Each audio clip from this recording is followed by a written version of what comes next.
Glad to be here again tonight. This is once again Dr. Sam Murray, and I am pastor of Freedom Fellowship Missionary Baptist Church. We're located at 401 West Sullivan Street in Kingsport, Tennessee, and this is another episode of Bible Questions, where we look at questions about the Bible, questions from the Bible, questions that people ask God, questions that God asks people, and we look at them in context, and we see what came before, what came afterwards, so we don't just pull a slice of a chapter or a single verse in isolation and use it however we want, but see exactly what it meant at the time God gave it to the audience that God gave it to, and get the real meaning of that. All right. Freedom Fellowship Missionary Baptist Church would love to have you come visit with us. We have our normal schedule of services, pretty much like anybody else. Our Sunday school is at 10 o'clock. Morning worship service is 11. Sunday night service is at 6. On Wednesday nights, we have prayer meeting like we had last night, and people actually pray, and they take prayer requests as their personal prayer assignments and promise to pray for that request every day in the coming week. And then on Wednesday nights, we get new ones, all right? On Saturdays, we feed hungry people. If you need a hot meal or you need food to take home, come to our fellowship hall on Saturday morning at 9:30 to 10:30 or 11, however long it takes to serve everybody, and we will give you a hot meal. We'll give you food to take home. If you need food to take home and cook and support your family or whatever it is, we do that by the grace of God. On Tuesday nights, we have a service that is only online. Tuesday night at 7 o'clock, it is prayer time with Brother Jim Perkins. And he reads some scripture, has some song, and takes prayer requests live and adds them to our church prayer requests and prays for them right there and then. And then, of course, tonight, on Thursday nights at 7 p.m., Bible questions. Now, the question tonight is another question to the Lord. It's a question the Pharisees asked the Lord. And the question is John chapter 8, verse 57. John 8:57. They said, "Then said the Jews unto him, Thou art not yet 50 years old, and hast thou seen Abraham?" They're saying, you're not even 50 years old, and you're telling us you've seen Abraham? How is that you have seen Abraham? Abraham died thousands of years ago. How is it that you're telling us you've seen Abraham? How did this question come about? In John chapter 8, let's look at the context, what happened before it. John chapter 8 is a long chapter. In the middle of the chapter, starting at verse 13 to 51, Jesus is teaching in the temple. Pharisees come to argue with him while he's teaching. All right? And a lot of people think Jesus is all fluff and marshmallows to everybody. Love, love, love, kumbaya. And no, if you look in John chapter 8, he and the Pharisees, the scribes, the chief priest people, he's having a serious argument with them. They're having a serious argument with him. In John chapter 8, verse 13 through 51, they're arguing against Jesus' teachings, and the Pharisees resent his teachings. All right? And then when we get to John chapter 8, verse 44 through 47, Jesus says they belong to the devil.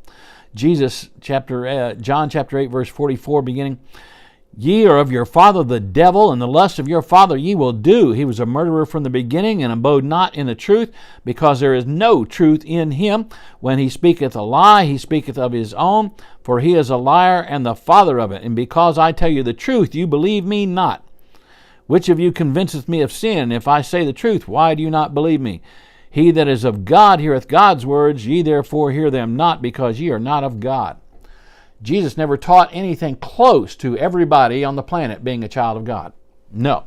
He said some people are a child of God, some people are children of the devil. You're a child of God, you believe in him. You don't believe in him, you're a child of the devil. And he clearly said that. And he's calling the Pharisees, y'all are children of the devil. Y'all are liars. Your dad's a murderer.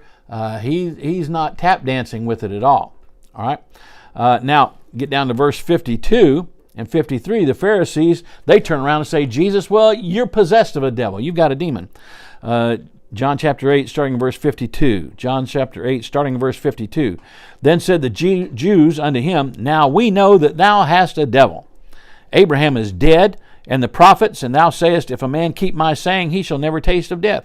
Art thou greater than our father Abraham, which is dead, and the prophets are dead? Whom makest thou thyself?" They're saying, who do you think you are? You must have a demon.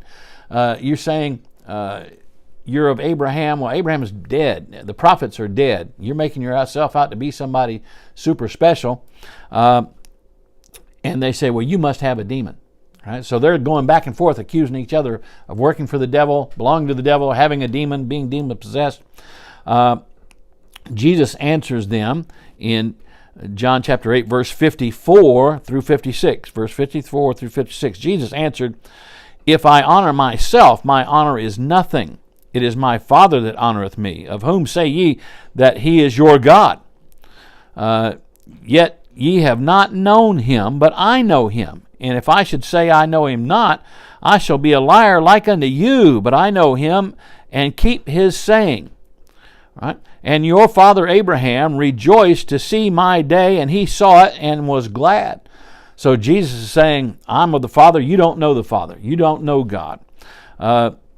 If you known him, you would listen to me, but you're liars. Jesus is calling them liars. He said they're the father of the devil. He's calling them liars. He's not half-stepping. He's not being nice. He's not being polite. He's calling it like he sees it. And he says, your father Abraham rejoiced to see my day. He saw it and he was very glad. That leads them to this question that we talked about at the beginning. Then question in verse 57, "Then said the Jews unto him, Thou art not yet 50 years old. Hast thou seen Abraham?"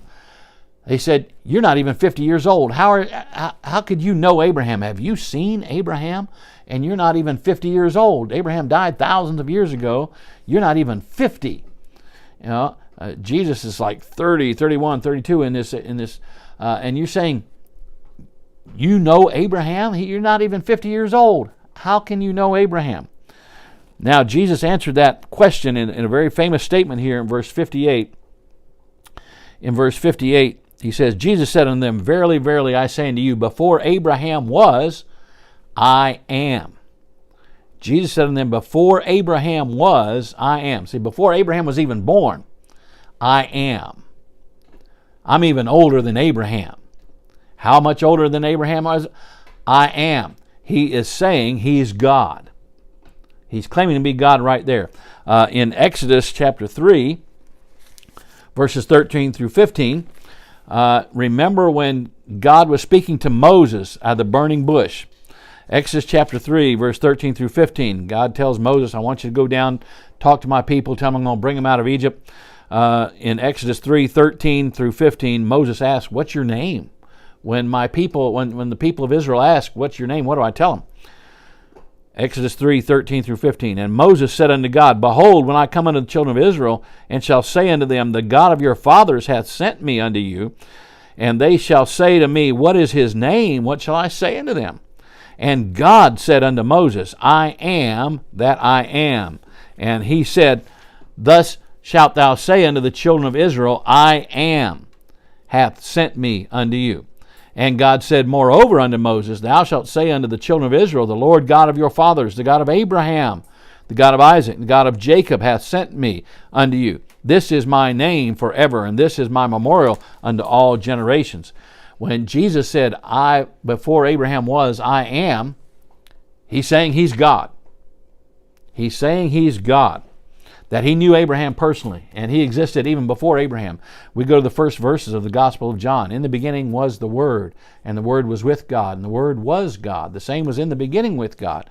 All things were made by him, and without him was not anything made that was made. And you go down to verse 14, and the Word was made flesh and dwelt among us. That's Jesus Christ. And here in John chapter 8, he's saying the reason I know Abraham, the reason I know exactly what Abraham thought, and he was happy to see me because I've seen Abraham. James chapter 2, verse 23, Abraham is called the friend of God because he dealt with him on a personal level from Genesis 12 to Genesis 25. And we know that the Pharisees, the Jewish people there in front of Jesus at the time he was saying this, understood exactly what he was saying, that he was claiming to be God, because the very next verse, verse 59, Then took they up stones to cast at him. But Jesus hid himself and went out of the temple, going through the midst of them, and so passed by. They were going to stone him to death. They were going to stone him to death for blasphemy. Later on in the Gospel, they say, yes, he claimed to be God. He claimed to be the Son of God. They were going to stone him to death. They understood exactly what he said. He was claiming to be God. That's how he could be before Abraham. If you like questions like this and studies like this that look at a verse, look at what came before it, look at what came after it, so that you get the full context of when God first gave that message to somebody and what it meant at that time to that audience, so that we get the true meaning, then hit like, hit share, tell people about it. All right? And we'll do more of these. Next week, the question is from John chapter 9, verse 2. The disciples asked Jesus about a man born blind, and they asked, who sinned? Was it this man or his parents that sinned? And that's why he was born blind. And we'll answer that question. We'll see how Jesus answers that question